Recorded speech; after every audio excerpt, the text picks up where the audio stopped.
Next topic है endoplasmic reticulum. Endoplasmic reticulum सभी eukaryotic cell में प्रेजेंट होते हैं एक्सेप्ट जर्मिनल सेल और मैच्योर मैमेलियन आरबीसी में। और एंडो मेम्ब्रेन सिस्टम जो अपन पिछले वीडियो में पढ़ चुके हैं, जिसकी शुरुआत कहाँ से होती है, एंडोप्लाज्मिक रेटिकुलम से होती है। एंडो मेम्ब्रेन सिस्टम एक्चुअली होता क्या है, ये एक मेम्ब्रेनस सिस्टम होता है सेल के अंदर, जो क्या होता है एक दूसरे से इंटरकनेक्टेड होता है।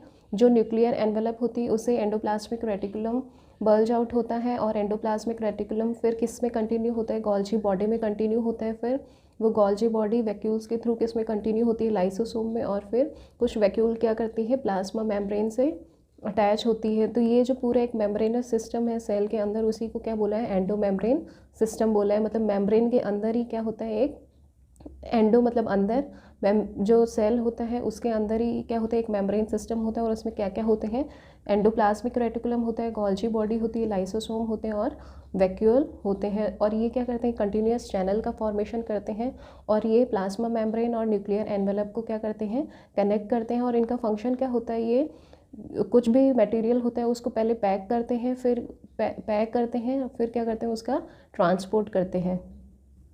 इस डायग्राम में समझते हैं अपन एक बार कि एंडोमेम्ब्रेनस सिस्टम क्या होता है। ये जो न्यूक्लियर एनवेलप है, जो न्यूक्लियस की आउटर मोस्ट मेम्ब्रेन है, वो क्या करती है, उससे एंडोप्लाज्मिक रेटिकुलम का फॉर्मेशन होता है। ये एंडोप्लाज्मिक रेटिकुलम ब्लबिंग से, इससे क्या होता है, सिस्टर्ना का फॉर्मेशन होता है। फिर सिस्टर्ना पे क्या होते हैं, राइबोसोम्स प्रेजेंट होते हैं, और वो राइबोसोम क्या करते हैं, प्रोटीन सिंथेसिस करते हैं। और ये जो प्रोटीन होता है वो एंडोप्लाज्मिक रेटिकुलम के ल्यूमन में आ जाता है। फिर यहाँ पे क्या होता है, एंडोप्लाज्मिक रेटिकुलम में दो तरह के रेटिकुलम सिस्टम होता है, एक तो स्मूथ होता है और एक रफ होता है। रफ होता है वहाँ पे तो राइबोसोम प्रेजेंट होते हैं, वो क्या करते हैं, प्रोटीन का फॉर्मेशन करते हैं। और जो स्मूथ एंडोप्लाज्मिक रेटिकुलम है वो किसका फॉर्मेशन करते हैं, लिपिड का फॉर्मेशन करते हैं। तो एंडोप्लाज्मिक रेटिकुलम में क्या होता है, लिपिड का फॉर्मेशन होता है, और उसके साथ साथ लिपिड के साथ साथ प्रोटीन का फॉर्मेशन होता है। तो ये अपन ने देखा एंडोप्लाज्मिक रेटिकुलम में क्या होगा, लिपिड और प्रोटीन का फॉर्मेशन हो गया। फिर ये प्रोटीन ल्यूमन में आ गया, प्रोटीन और लिपिड। फिर ये क्या करते हैं, ये एक वेसिकल के थ्रू पिंच ऑफ हो जाते हैं, अलग हो जाते हैं। फिर वो जो प्रोटीन, लिपिड और जो भी मटेरियल होता है, यहाँ पे अपन ने देखा ये एंडोप्लाज्मिक रेटिकुलम में जो प्रोटीन का फॉर्मेशन हो रहा है वो राइबोसोम में हो रहा है, बट जो प्रोटीन की फोल्डिंग होती है वो कहाँ होती है, एंडोप्लाज्मिक रेटिकुलम में होती है। एंडोप्लाज्मिक रेटिकुलम का बस इतना काम है, वो क्या करेगा, प्रोटीन का फॉर्मेशन करेगा और उन प्रोटीन की फोल्डिंग कर देगा। फिर वो लिपिड और प्रोटीन और जो भी मटेरियल है वो ये क्या करेगा, पिंच ऑफ हो जाएगा, और पिंच ऑफ होकर ये वेसिकल के थ्रू कहाँ पहुँच जाएगा, गोल्जी बॉडी में पहुँच जाएगा।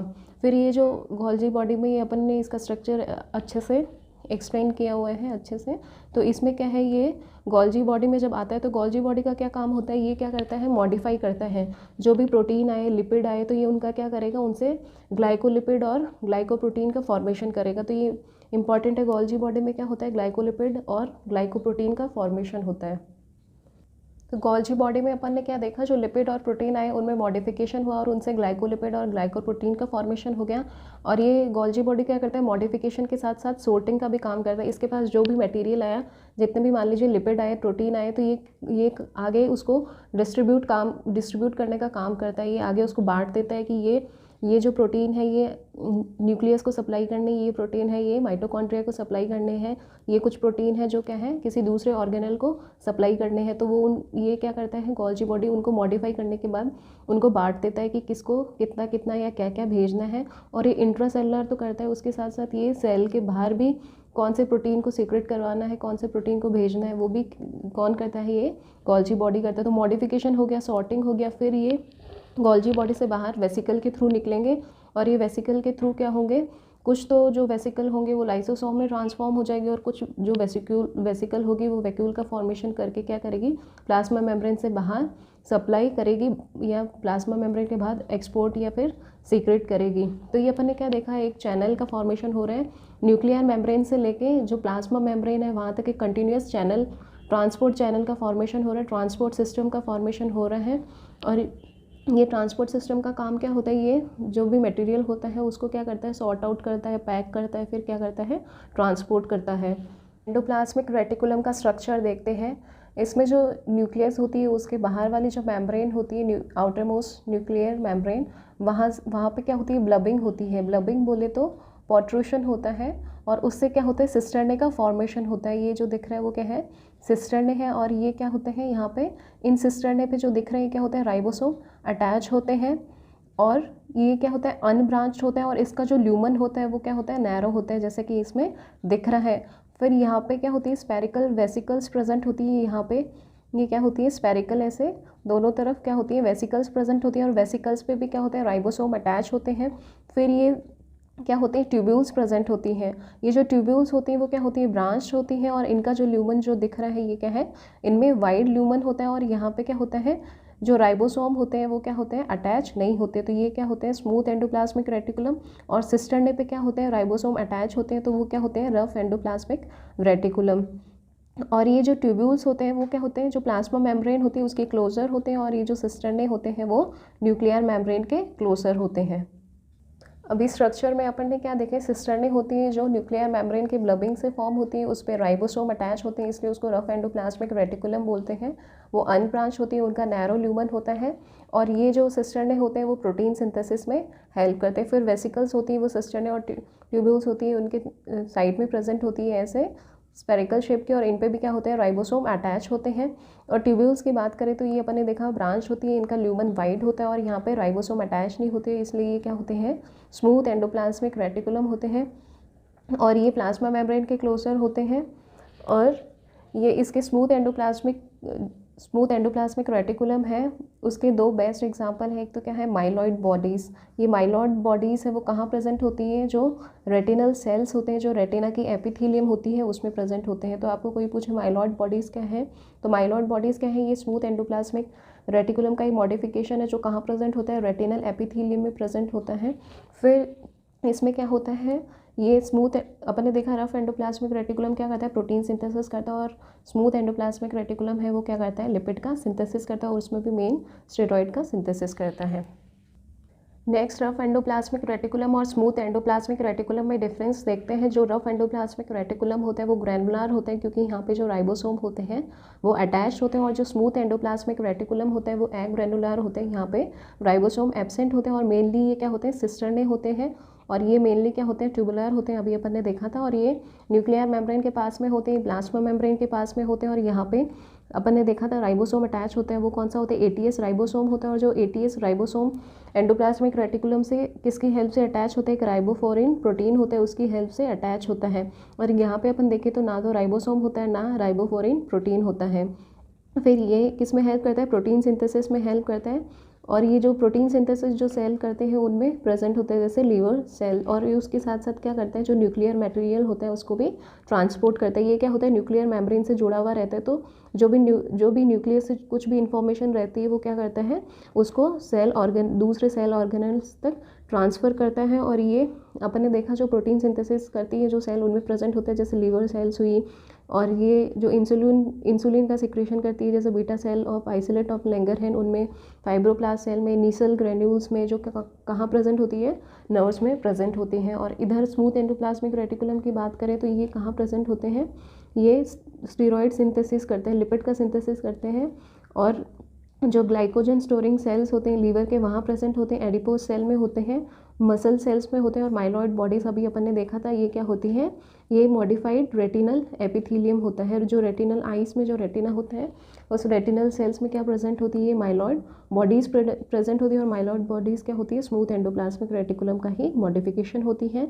और ये जो स्मूथ एंडोप्लाज्मिक रेटिकुलम होता है वो क्या होता है, लेस स्टेबल होता है और ये क्या होता है, मोर स्टेबल होता है। इसके फंक्शन की बात करते हैं, क्या करता है, सेल का जो साइटोस्केलेटन होता है उसका फॉर्मेशन करता है। अभी अपन ने देखा था ये जो न्यूक्लियर मेम्ब्रेन होती है वहाँ से लेके जो प्लाज्मा मेम्ब्रेन होती है वहाँ तक क्या करता है, ये साइटोस्केलेटन का फॉर्मेशन करता है जो सेल को सपोर्ट प्रोवाइड करवाता है। नेक्स्ट ये क्या करता है, जो भी इंट्रासेलुलर एक्सचेंज होता है उसमें ये क्या करता है, हेल्प करता है। ये कुछ भी ट्रांसपोर्ट करना होता है सेल में या सेल से बाहर तो ये एंडोमेम्ब्रेनस सिस्टम अभी अपन ने अच्छे से पढ़ा था, तो उसके थ्रू क्या करता है, ट्रांसपोर्ट करता है।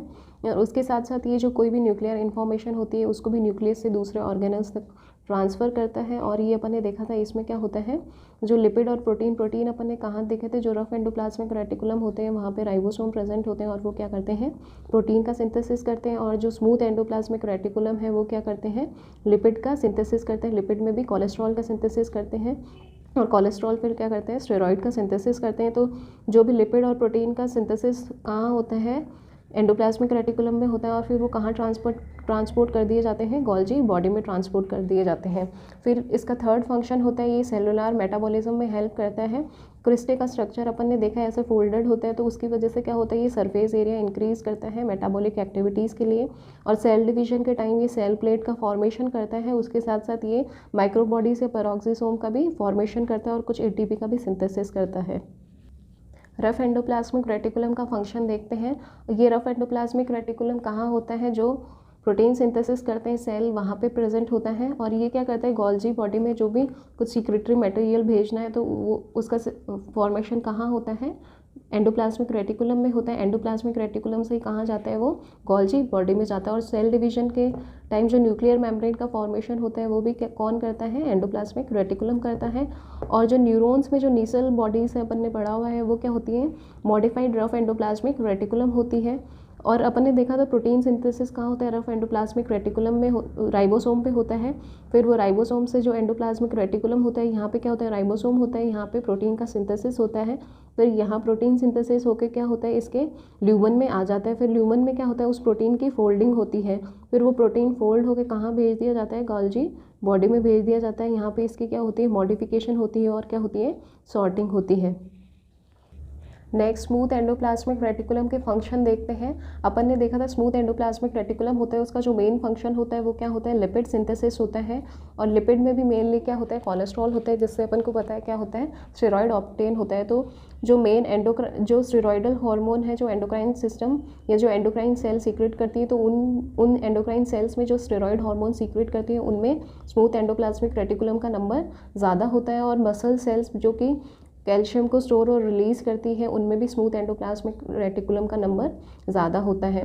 फिर लिपिड सिंथेसिस अपन ने देखा, इसका मेन फंक्शन क्या होता है, लिपिड सिंथेसिस, और उसमें भी मेजर स्टेरॉइड्स का ये सिंथेसिस करता है। फिर इसका लिपिड सिंथेसिस के बाद में जो सेकंड मेन फंक्शन है वो क्या है, डिटॉक्सिफिकेशन है। ये किस किस का डिटॉक्सिफिकेशन करता है, जो भी ड्रग्स होते हैं, पॉल्यूटेंट्स होते हैं, बेंजोपायरिन होते हैं, और जो भी कुछ वेस्ट मटेरियल होते हैं उन सब का ये क्या करता है, डिटॉक्सिफिकेशन करता है। और यहाँ पे एक एंजाइम प्रेजेंट होता है, ये इंपॉर्टेंट है, साइटोक्रोम P450 एंजाइम। ये कहाँ प्रेजेंट होता है, स्मूथ एंडोप्लाज्मिक रेटिकुलम में प्रेजेंट होता है। और ये क्या करता है, ये डिटॉक्सिफिकेशन का काम करता है। फिर जो सार्कोप्लाज्मिक रेटिकुलम होता है, ये सार्कोप्लाज्मिक रेटिकुलम क्या होता है, सार्कोप्लाज्मिक रेटिकुलम अपन अच्छे से डिटेल में पढ़ चुके हैं मसल्स में। वो क्या होता है, स्मूथ एंडोप्लाज्मिक रेटिकुलम का ही मॉडिफिकेशन होता है। सार्कोप्लाज्मिक रेटिकुलम क्या होता है, एंडोप्लाज्मिक रेटिकुलम ही होता है। और वो भी कौन सा होता है, स्मूथ एंडोप्लाज्मिक रेटिकुलम होता है। और स्मूथ एंडोप्लाज्मिक रेटिकुलम अपन को पता है ये क्या किसका बना हुआ होता है, ट्यूब्यूल्स का बना हुआ होता है। और सार्कोप्लाज्मिक रेटिकुलम का काम क्या होता है, मोटर इम्पल्स होता है उसको कंडक्ट करता है। और जो भी लैक्टिक एसिड एक्यूमुलेट हो जाता है मसल्स में एनारोबिक कंडीशन की वजह से, उसको रिमूव करता है। और सार्कोप्लाज्मिक रेटिकुलम का जो मेन फंक्शन होता है वो क्या होता है, कैल्शियम को स्टोर करना और फिर रिलीज़ करना। तो जो मेजर जो कैल्शियम स्टोरेज साइट है सेल्स में, वो कहाँ है, यहाँ स्मूथ एंडोप्लाज्मिक रेटिकुलम में है। तो smooth endoplasmic reticulum lipid synthesis के बाद में, डिटॉक्सिफिकेशन के बाद में क्या करता है, ये मेजर कैल्शियम स्टोरेज साइट्स भी हैं सेल्स की थ्रू सार्कोप्लाज्मिक रेटिकुलम। क्योंकि सार्कोप्लाज्मिक रेटिकुलम में अपन ने देखा था इनमें क्या होता है, कैल्शियम स्टोर होता है और रिलीज़ होता है, उससे क्या होता है, जो कंडक्शन होता है मसल्स में वो पॉसिबल होता है। फिर जो इसका नेक्स्ट फंक्शन होता है, ये क्या करता है, ग्लाइकोजन का ब्रेक डाउन करता है लीवर सेल्स में।